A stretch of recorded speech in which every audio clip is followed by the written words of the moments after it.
The Christmas mystery, the 15th of December. "Fear not," he said in a voice as soft as silk. When Joachim woke on the 15th of December, there were only 10 doors left to open in the magic advent calendar. He didn't even have time to sit up in bed before Mama and Papa were in his room. Joachim was no longer cross because they had opened his secret box. They had done something that they had no right to do, but he had forgiven them. He couldn't have gone on sulking about it forever. Besides, it was more fun to read about Elizabeth and the pilgrimage when Mama and Papa were sharing it. It was almost like having a birthday every day until Christmas Eve. "Let's get going," said Papa. Joachim pulled himself up in bed and opened the door number 15. He had to fish out a scrap of folded paper and be careful so as it didn't tear. The pictures showed islands and skerries with houses on them. The small islands were bathed in radiant sunshine. That day, it was Papa's turn to read. He grabbed the piece of paper, cleared his throat twice, and read loudly and clearly from the fragile sheet. The 7th sheep. The pilgrims came to the Venetian lagoon at the top of the Adriatic Sea. They paused on a little rise with a view over the lagoon, and Epheriel started to point out all the islands and skerries that studded the water. On many of the islets, the Venetians had built houses, on some of them churches as well. Several of the islets were so close together that bridges had been built between them. Everywhere there were scores of small fishing boats.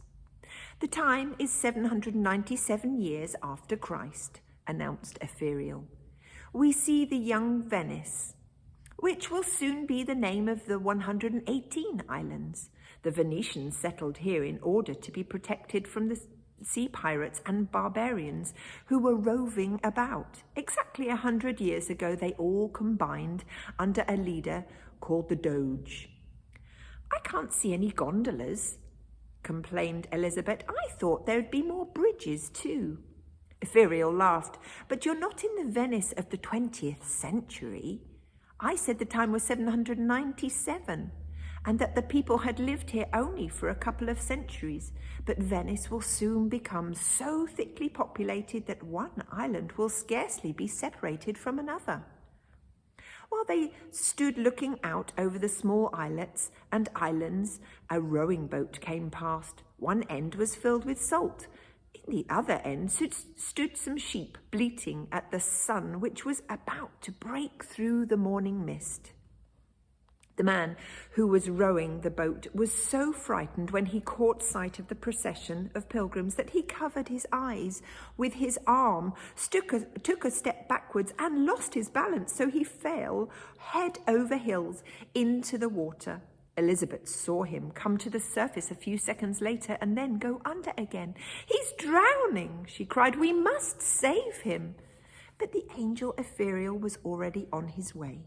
He hovered gracefully above the glittering water, seized the man when he surfaced again, and lifted him up on land. Dripping wet, Epheriel drew in the rowing boat.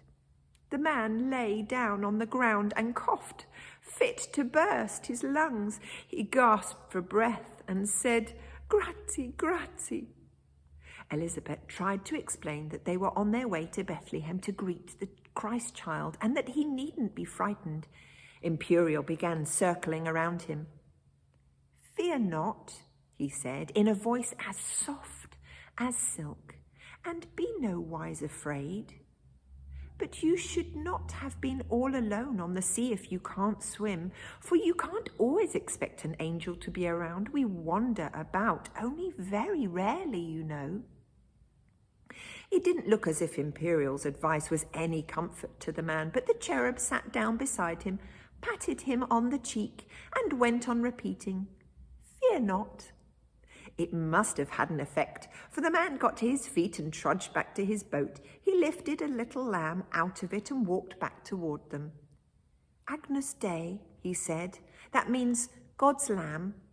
And the lamb joined the rest of the flock of sheep without protest. Joshua struck his shepherd's crook on the ground and said, "To Bethlehem, to Bethlehem," and they sprang off again. A At the very end of the Venetian Gulf stood the old Roman town of Aquila. As they ran, Ethereal pointed to a monastery.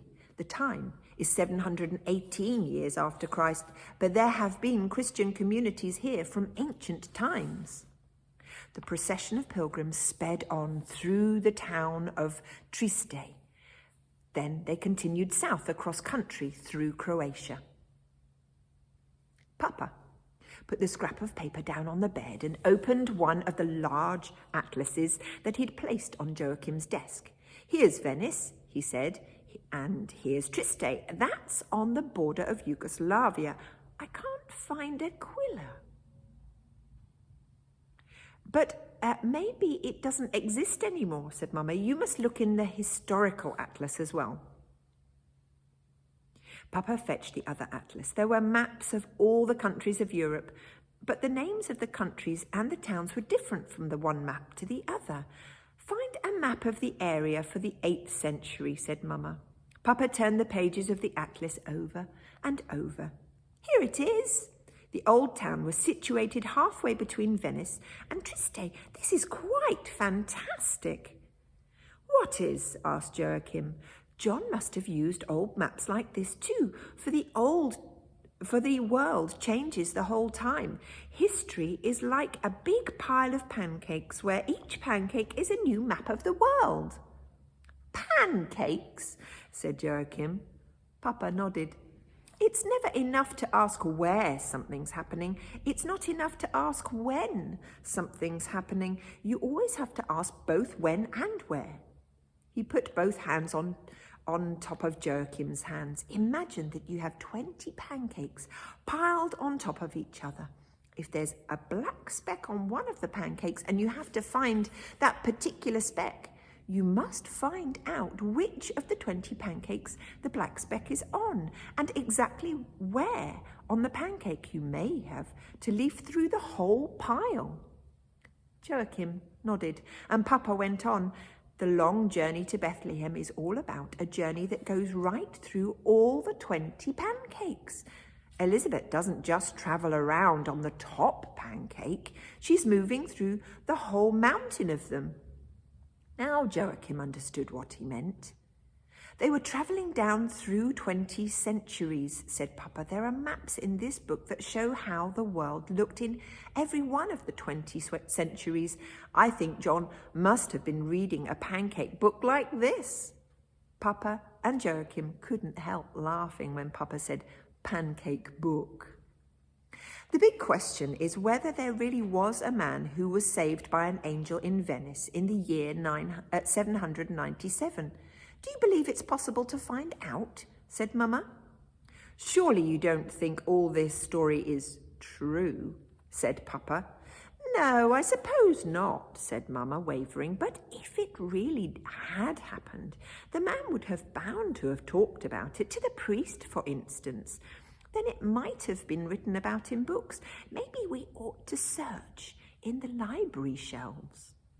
Papa didn't want to hear any more. Instead, he said, "Let's go and have a pizza in town and go to the market afterwards. You remember what he looks like, Joachim?" "Of course," said Joachim. "I'd know him at once. He talked a bit oddly, but then he may not be Norwegian." That day, Mama met Joachim at school, and they took the bus to town to meet Papa. From the pizza restaurant, they could look out onto the market in front of the cathedral. As they ate, Papa kept asking, "Can you see him, Joachim?" And every time Joachim had to answer no. John wasn't at the market selling flowers anymore. They bought some chunky candles and a couple of Christmas presents, then went into the bookshop where Joachim had found the magic advent calendar. The bookseller recognized Papa and Joachim at once and shook Mama's hand too. "Here we are again," said Papa. "We wondered whether you had seen anything of this remarkable flower seller." The bookseller shook his head. "It's quite a while since he was here. He's not usually around much this time of year." "The magic advent calendar is a bit of a mystery," exclaimed Mama. "We wanted to invite him home to us to thank him for it properly." They agreed that the bookseller should ask John to phone them. "Just one more thing," said Papa as they were leaving. "Do you know what country he comes from?" "I think," he said, "he was born in Damascus," said the bookseller. When they were in the car going home, Papa sat drumming his fingers on the steering wheel. "If only we had found that man," he said. "At least we found out where he comes from," replied Mama. "Isn't Damascus the capital of Syria?" That's the end of the chapter.